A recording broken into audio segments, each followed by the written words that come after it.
Cinema. তুফান সিনেমায় আপনার অভিনয় করার কথা ছিল এবং এটাও জানি যে প্রিয়তমার প্রপোজালও কিন্তু আপনার কাছে গেছিল, সেটা আপনি করেননি কেন? বিশেষ কোনো কারণে করেননি? না, আসলে আমি বলবো বোকামি ছিল না করা, সেটা এখন। এইবার তুফান সিনেমায় অভিনয় করতে না পেরে আফসোস করলেন ছোট পর্দার জনপ্রিয় অভিনেত্রী সাবিলা নূর।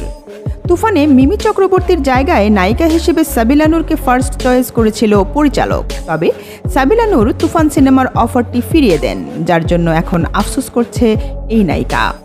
এর আগেও শাকিব খানের আরেক সুপারহিট মুভি প্রিয়তমায়ও নায়িকা হিসেবে অভিনয়ের প্রস্তাব পেয়েছিলেন সাবিলা। কোনো কারণবশত সেটাও নাকি ফিরিয়ে দেন সাবিলা। তবে সিনেমাগুলো সুপারহিট হতে দেখে এখন নিজেকে নিয়ে খুব আফসোস করছে সাবিলা।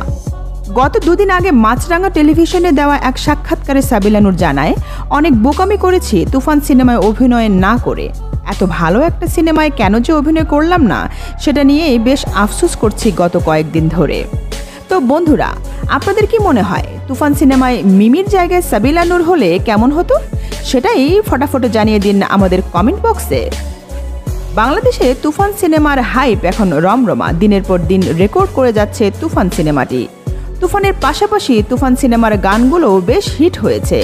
লাগে উড়াধুরা থেকে শুরু করে দুষ্টু কোকিল, সবগুলো গানই এখন মানুষের মুখে মুখে। তুফানে শাকিব খানের অভিনয় এখন বুড়ো থেকে জোয়ান সবার মুখে মুখে।